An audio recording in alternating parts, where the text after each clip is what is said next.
ரோமர் அதிகாரம் 12 வசனம் 10.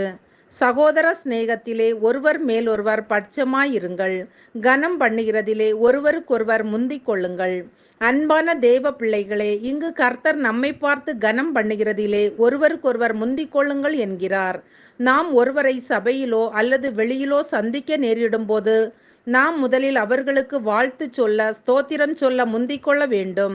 ஒருவேளை அந்த நபர் நம்மை விட வயதில், வேலையில், வசதியில், அறிவில் குறைவானவர்களாய் இருக்கலாம்.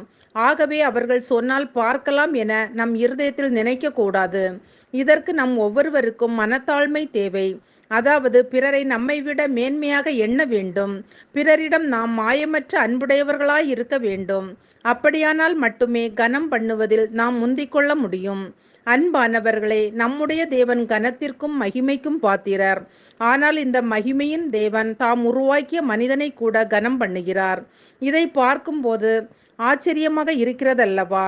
கர்த்தர் யார் யாரை கனம் பண்ணுகிறார் என்றால், அவருக்கு பயந்தவர்களை, அவரை நோக்கி கூப்பிடுகிறவர்களை, அதாவது ஜெபிக்கிறவர்களை அவர் கனம் பண்ணுகிறார். ஏசாயா 43:4 நீ என் பார்வைக்கு அருமையானபடியினால் கனம் பெற்றாய் என்று சொல்லப்படுகிறது. அவருக்கு ஊழியம் செய்கிறவர்களை பிதாவானவர் கனம் பண்ணுகிறார் என்று யோவான் 12:26 பார்க்கிறோம். பிரியமானவர்களை, நாம் யாரை கனம் பண்ண வேண்டும்? நம் தகப்பனையும் தாயையும் கனம் பண்ண வேண்டும். முதிர் வயதுள்ளவர்களை கனம் பண்ண வேண்டும். மற்றும் 1 தீமோத்தேயு 5:3 உத்தம விதவைகளாகிய விதவைகளை கனம் பண்ணு என்று சொல்லப்படுகிறது. மற்றும் திருவசனத்தை போதிக்கிறவர்களை இரட்டிப்பாய் கனம் பண்ண வேண்டும் என்றும் வேதம் சொல்லுகிறது. ஜெபிப்போம். அன்பின் பரலோக பிதாவே, இந்த நாளுக்காகவும் இந்த சத்தத்தை கேட்கிற ஒவ்வொருவருக்காகவும் உமக்கு நன்றி அப்பா. நாங்கள் ஒவ்வொருவரும் எங்களை தாழ்த்தி பிறரை எங்களை விட மேன்மையாக எண்ணி மாயமற்ற அன்போடு கனம் பண்ணுவதில் ஒருவருக்கொருவர் முந்திக் கொள்ளக்கூடிய கிருபையை எங்கள் ஒவ்வொருவருக்கும் தரும்படியாக ஜெபிக்கிறோம். இயேசுவின் நாமத்தில் பிதாவே, ஆமேன். வழுவாமல் காத்திட்ட தேவனே, என் வலக்கரம் பிடித்தவரே,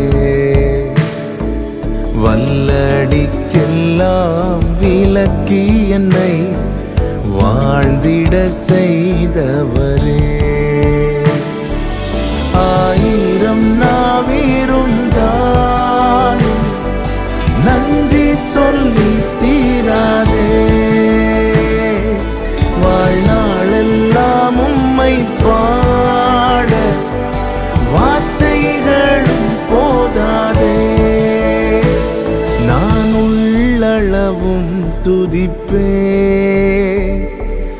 உன்னதர் இயேசுவே, நான் உள்ளளவும் துதிப்பே உன்னதர் இயேசுவே.